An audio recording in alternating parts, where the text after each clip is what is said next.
Hello, hello. Welcome back to our last Chainsaw Man stream. This episode sort of surprised me. Clearly it had a huge fight, but at the same time, it didn't really have like a huge cliffhanger or anything, right? It had a very ambiguous cliffhanger, which we'll talk about plenty more. But it didn't have like anything in your face, which I really respected, to be honest. I found it very, very nice. We opened the episode with the cliffhanger that we actually left off on, and Aki is just being choked out. And right away, we drift into a obligatory flashback where we once again see Eye Patch Girl, and the whole cigarette scene happens again, and generally, it's really, really sad, and it's not cool. I've made it clear, I absolutely loved Eye Patch Girl's character, and them just, fading into it was a punch right in the gut. I'll say that. But what I found really interesting is that we don't really see, like, what happened, right? Which I assume there's got to be, like, more to it, right? Because originally I was like, wait, hold on. Did Aki just, like, black out or something, and did he just go Morbin time? Or what's the case? We just fade through the flashback, and Aki is on the ground with many sliced off limbs, and the ghost devil is like there handing him over the cigarette, which is also like, I talked about this briefly last time, right? The fact that the ghost devil suddenly switched over to the snake girl's side, which was sort of like, how and why, right? Because it seemed like the ghost devil and Eye Patch Girl had a very close link, and Eye Patch Girl had a very close link with Aki. So that sort of sudden switch seemed very bizarre. And here, we sort of see that switch back, which sort of was like, what's going on here, right? How does this work? I'm curious to find out about the whole thing, because clearly, the devils operate on their own beliefs and their own desires, by the looks of it. They just have to abide by the contracts, and everything else just seems to be up in the air. So I'm curious to see what's going on there. Oh yeah, and the scene. When we learn that the ghost devil, it has no eyes, and that it only senses fear. And again, we go through the whole thing of Aki no longer fearing anything at all, right? He is just dead inside, and he just casually walks up because it's blind to him, right? And he just casually says, I'll join you soon. And he just literally decapitates the entire devil. I mean, that was probably one of the best cold openings to episodes so far, in my opinion. Because it's only after that we go into the intro. It was just a really nice and really quick conclusion to the whole thing, right? Keep in mind, this whole fight took up like, what, 5 minutes? At most? It's ridiculously fast again, which I enjoy. If they don't drag out these sorts of fights and it's more so a first hit is the winner type of deal, I'm curious to see how that looks later on as well. Because I feel like the Denji versus Katana Man fight was like much larger in scope, I guess. So we'll see whether or not it's just a matter of who fights who, or whether or not they do indeed speed up all of these fights. Because I don't think we've had a fight take up like more than 6, 7, 8 minutes at this point. It's really fast, and I like it. I like myself a One Piece fight that lasts 30 episodes, but I also like myself a fight that lasts 2 minutes. I love the Himeno scene, since the more context we get to her, the more interesting it makes her, since the first time people didn't, because she made him take the cigarette. This is something I want to talk about. I love when series, they kill off characters, right? But we keep coming back to their stories. It's not a case of they're gone and we move on. It's a case of they died, but they're still around in everybody's, like, memories and stuff like that, right? So we're, I assume, going to keep coming back to what her death means for Aki time after time. This is a big problem, I feel like, in live-action shows, where when characters die, sometimes their names aren't even brought up. Again, I talk about The Walking Dead a lot, so this is like the #1 thing that pops into my mind. No spoilers, obviously, but a lot of the time when characters die, I don't know if it's like a contract thing or what, they are not even mentioned, right? It's always a case of the people we lost, the people who died. It's never like, I don't know, Bob, my best friend, who died 3 weeks ago, right? We never mentioned their name. But I like these super personal scenes, because that is what would happen, right? If somebody close to you died, you would think about them. And I really like that. I really like that we don't move on. That's cool. Once we come back from the intro, one thing I loved here is that is just quiet, right? The entire scene is completely quiet. And Aki just walks up to her, and he's basically like, I'm the boss here. I don't fear you. I don't fear the devil.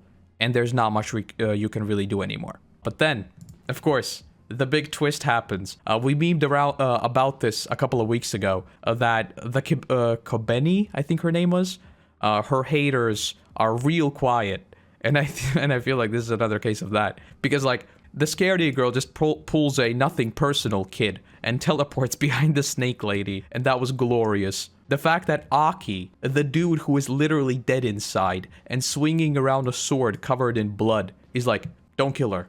It's just perfect.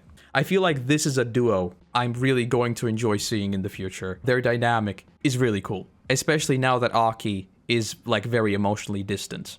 Curious to see how that plays out. Because again, the scaredy girl, I did call her a tropey character like from a mile away. That was like literally my first prediction, but I enjoy it. What can I say? On Assassin's Creed mode, basically, yeah. The fact that she uses just a basic like kitchen knife, that's like just terrifying. I love it. Cutting to Power and Denji. I mean, of course, they are the best dynamic duo, and once again, they do not fail to deliver. Power, or rather Denji, says that, you know, the door's open. They see all the zombies. Denji's like, come on, we don't have time for these guys, right? Come on. Clearly Power runs off, and the scene as she keeps talking to Denji, who is clearly already left. Dude's still in the elevator just going up. You're about to see Momo. The scene of her just continuously talking to Denji is so good. I mean, everybody's had this happen, right? Where they feel like somebody's in the room, but they clearly already left, and you feel so dumb afterwards. But for Power, she doesn't care. She just keeps going absolutely ham. It's brilliant. It is ultimately a bit of a throwaway thing, because, I mean, it doesn't really change much, right? It's just Power going ham, but, I mean, I enjoyed it. It was so good. The fact that she's like, Denji, back me up, right? But she clearly does not need any backup at all. And then she's like, oh, a strong enemy is approaching. And again, she just doesn't care at all. It's glorious. As for Denji, though, he goes up to floor 13, which I did think is foreshadowing, but it wasn't. Because, you know, floor 13, obviously. And his introduction, I mean, I feel like I'm infamous for this because I don't remember names. The fact that he just calls the Katana dude, hey, Side-burns, man. That's my type of name. I love that. I love that. And the whole conversation they have. Because the Katana man, which honestly caught me off guard a little bit. Because he's like, wait, hold on. Let's talk. And Denji at first seems to be like on the same page. Okay, maybe we can talk this out, but clearly not. That nothing happens. But the thing here, that he mentions that the Sawatari, whatever her name is, made changes to him, and that his heart is replaced with the Katana Devil. And this is something I hadn't realized thus far. Because at the end of the episode, just to jump ahead a little bit, clearly Makima knows her name. So, is this a case of her being sus again? Because you can't tell me her killing the dudes in front of Aki, but then forcing Aki to fight someone who killed his best friend isn't sus. Exactly. The mafia guy told her the name. You're right. You're right. If we assume that her power works like the Death Note and she needs a name, very sus. Very, very sus. Almost as if she was the puppet master. Almost. Could you imagine that? But yes, it's basically halfway through the episode that, of course, the big twist happens and everything goes down. Denji casually says, nope, you can't kill me, and then Morbin time, and then here we go. So let's talk about the animation again, because of course, let's talk about the animation. First of all, the cinematography and choreography in this fight is really, really good. Again, I've talked about cinematography a lot in Chainsaw Man, and how we get a lot of shots that are more so akin to live action, right? And it's exactly the same thing here. It's not a case of us constantly like getting these up-close perspective shots of them like slamming down in your typical anime fashion. It's not a case of us always holding up-close shots of them actually clashing or anything. Some of them are like from a distance. So we just see them fighting from like the next rooftop over or something like that. And I think that is really cool. I was already thinking like, we're fighting on rooftops, and for some reason, it was already here that I had this weird tinge at the back of my mind. Maybe it was my spidey senses going off, but I seriously got like a bit of Spider-Man vibes here. And then literally like a minute later, we're fighting on a train, which was like, come on, is this Spider-Man 2? Like literally, it was really cool. Them basically just fighting through the city and just flying through signs and whatnot. That was top tier. Oh yeah, and the over-the-head shots of them clashing. Again, I'll put this up on the YouTube version so I actually see what I'm talking about. That was really, really cool. And in terms of just, like, fighting locations, I feel like fighting on a train is just really fun. Where else could you fight? Of course you're gonna fight on top of a train. And the obligatory thing also happens, because if we're fighting on a train, we must also fight in the train. So, of course, we fall through the train, and then we're just fighting inside. And this is where I did feel a bit weird about the animation. Because yeah, of course, the moving train in some instances did feel a little bit weird, like it doesn't quite fit in, but that's something I can look past, right? I don't really care. What I found more so weird is how few people there were in the train. Because we saw a few running, right? But I for some reason, in my mind, I just always assume trains are packed, but they weren't. And this is another thing that I found sort of odd. When we zoom out, because again, the animators need to flex, right? So we don't just go with the claustrophobic in the train shots. We also got a sort of an establishing shot, I guess, where we actually saw the city and the train still going as they were fighting.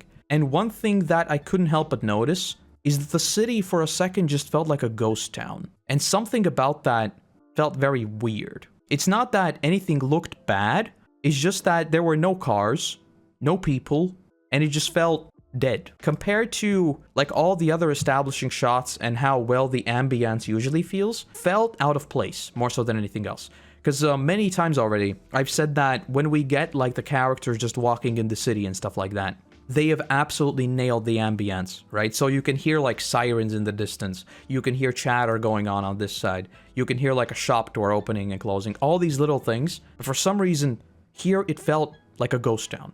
And I don't know what's the case. But I mean, that's me nitpicking, right? Let's be honest, who cares? Returning to the fight though, one thing I wrote down here. Why the hell does the Katana man have to JoJo pose every single time he starts to attack? What's with this whole deal of crouching down and then just sitting there for like a second, right? His little JoJo pose, and then he charges. What's up with that? I mean, I like it, but what's up with that? If you just want a JoJo pose, I guess, fair enough. Who doesn't? Clearly the best part here is Denji losing both of his arms, and then Sword Boy is still like, you have to apologize, you killed my grandpa, right? And again, all the shots we get of like focusing on Denji without the arms and stuff, it was really, really good. But then in the background, you can hear Edge of Chainsaw kicking in, which I've mentioned a million times, is still my favorite track of the season. And then that shot of Denji just charging him with his like head chainsaw, which by the way, the fact that he basically calls him stupid, right? And then says, can't you see the chainsaw on my head? And I was like, yeah, you know what? He's actually got a point. And then he charges him, and the shot, that was really good. But then, of course, the twist happens once again, because the Sword Boy breaks the chainsaw. And at this point, I was like, oh no, what's going on now? And then no, Edge of Chainsaw kicks in once again, and Denji calls him stupid once more, and then reveals that he indeed has another chainsaw on his leg. In terms of, I know this is something people would generally talk about, right? Can we talk about censorship for a little bit? Or rather, the complete lack thereof. I mean, for like a few frames in here, if you stop at a particular frame, I guarantee the entire screen is just covered in blood. That's pretty cool, I guess. I mean, Mappa isn't holding back at all. JoJo pose is a staple. I mean, if everybody starts doing JoJo poses before their attacks, I'm on board.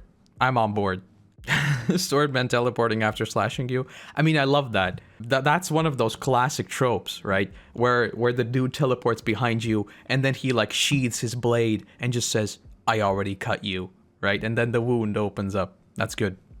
And then we get to what is probably the worst scene in this entire episode. And that is saying a lot considering this dude just got literally sawed in half, right? We time skip a little bit.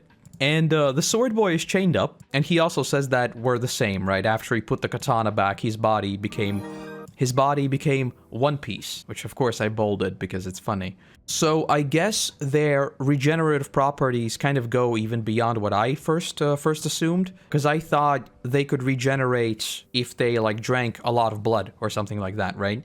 But if you can literally just glue them back together, that's sort of big.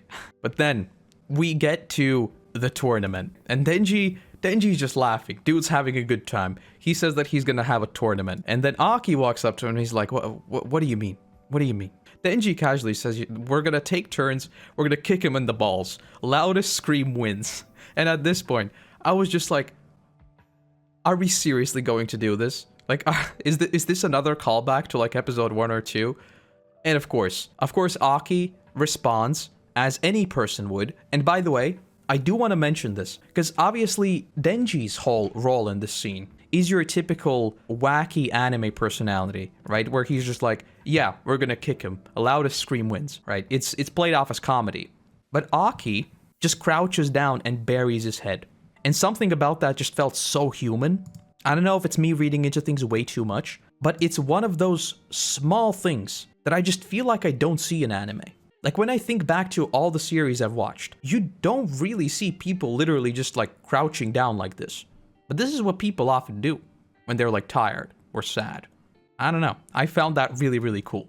And yeah, this I wrote down here, it's a relatively common trend so far. It like walks this very fine line between full-blown fantasy and like shonen and all of these battle tropes, but also having these very, very raw moments, right? And I feel like this is one of them. And also the fact that Aki once again talks about how the eye patch girl wouldn't be happy and all of that. Again, that's just another case of them bringing up like things that have happened, which feels very real. Who do you think won the competition? I think there were no winners in that competition. I think everybody felt bad about it afterwards. I think this is one of those things that Aki is going to try to fall asleep like 2 years from now, and he's going to remember, oh no, wait. I just remembered he dies in 2 years. Okay, maybe not Aki. Maybe not Aki, and maybe not in 2 years. That wasn't intentional, I swear. That wasn't a 300 IQ joke.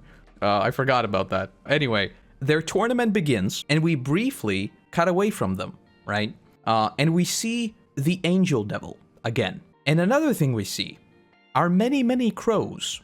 You know me and crows. I have a feeling something here is very, very sus. Is this hinting toward the death of the Snake Lady, which we'd find out later? I don't know, but like the shot of the Angel Devil looking on as like the sun is setting, and then we just focus on the crows, that feels so foreshadowing. Literally, of all people, the Angel Devil. That's sus. And the fact that we fade from this scene, which by the way, was beautiful, right? Again, the sunset, the like ambient light coming from the street. All of that is so beautiful. And then we just fade into the bells ringing out, if you will, and them saying it's like this requiem, or however they called it, from us to Eye Patch Girl. I mean, come on. That is illegal. But yeah, that is the mission. I mean, I joked about this last time. The fact that I expected the build-up to the mission to be longer. But the fact that we are 17 minutes deep into this episode, and the mission is done. Like, this whole thing took like 20-25 minutes, maybe.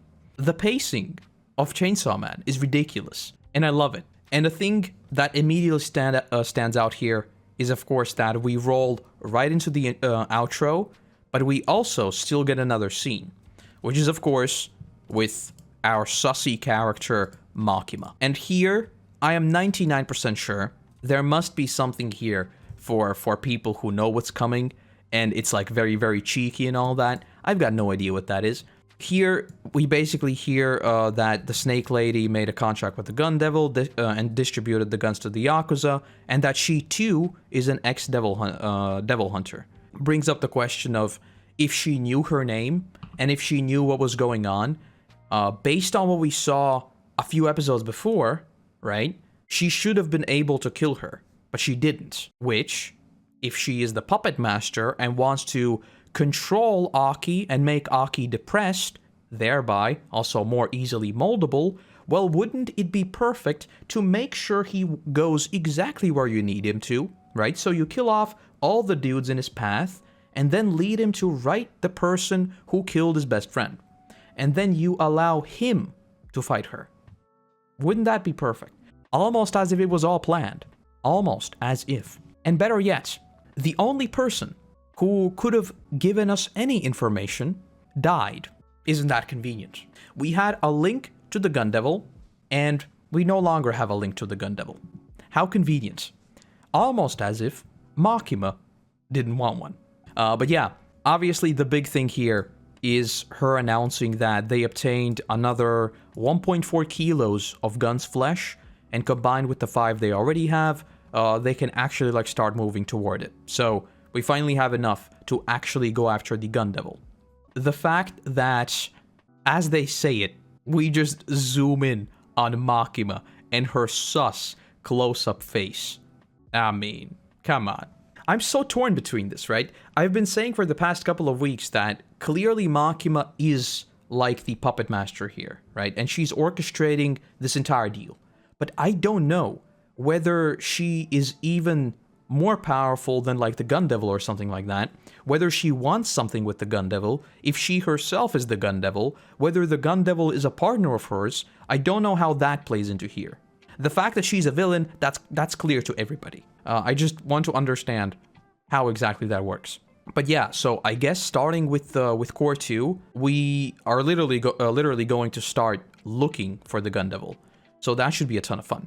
In terms of actually ending the first core, like I said at the start, I'm glad that we just finished off like this, right? We sort of finished this one big block of story, and we just got a hint of what's coming next.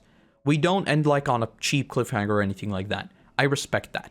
And then, right away, because we're going to have another post-ending scene, we get to ending 12. Call me an old man, right? Because clearly, this is meant to be super nostalgic. Like, 1,000,000%. In terms of visuals, this is my favorite ending, and it's not even close. Like, all of the abstract stuff I talked about like a couple of weeks ago and all that, that was cool. This is just wholesome. I love myself some wholesome. My favorite anime of this year, Spy Family. So, clearly, I loved it. I loved it. It was so good. It was so good. And also the music here also really, really slapped.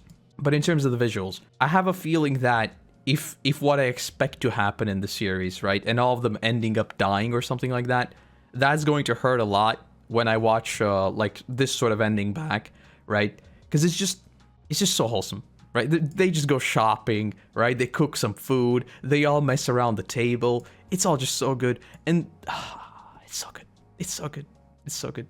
Whatever the case, please give me a spin-off of them living out their best days. The fact that this ending, because I was just sitting here, right? Like, oh, this is so wholesome. Imagine if they could actually live like this, right? And I was like, oh, this is so good. Even Aki, right? Who is clearly like really, really sad and all that. Even he's having a good time. And then we fade from the ending, right? We see Power like fall asleep. We see Denji fall asleep or whatever they're doing. They just lie down or whatever. And Aki gets up and we keep going. Right? The ending fades into the post-credit scene. And at this moment, I was like, oh my god, is this actually happening? And yes, they blast me in the feels once more. I'm 99% sure this is meant to be like a very, very explicit mirroring of Aki's routine, right? Where his first scene, where he saw him on the balcony, it was like super pure, right? It was this morning, it was peaceful and all that. In this case, it is a late night, he's alone, and he's not exactly happy, right? And then he's just sitting there with the cigarette, which is, again, not exactly good for you, right? So I feel like there's also some symbolism to draw there. I don't know if there's like more lore between the easy revenge part. That kind of flew over my head. I don't know if that's referencing something more. And the last thing we get in this one is so suspicious. We just got an ending that faded into the actual ending of the episode, right? So I was like, okay, that's one. And we still keep going, and we see the same alleyway we saw in another one of the endings, the one that I actually really disliked, if you remember. The one that was like 50% IRL, 50% 2D animation, sort of like this mixed reality type deal.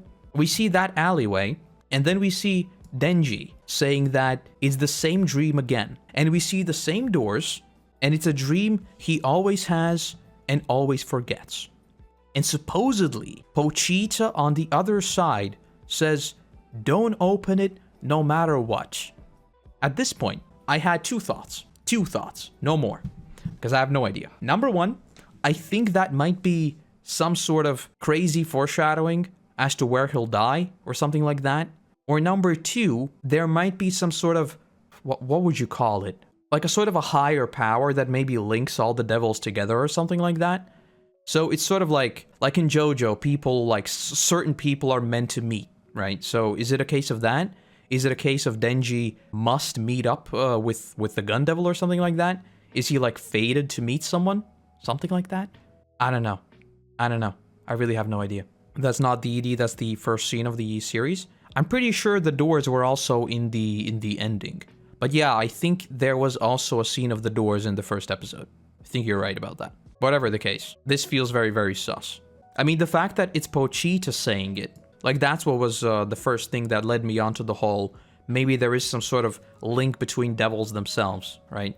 And maybe, because we talked about this before as well, right? The fact that Pochita is this cute little dog, but it's supposed to be the chainsaw devil, which doesn't really make sense, right? Because a lot of people fear chainsaws. So in that sense, it shouldn't be a cute little dog. So is it like the real Pochita on the other side? The one that is like a complete monster or something like that? Could it be that?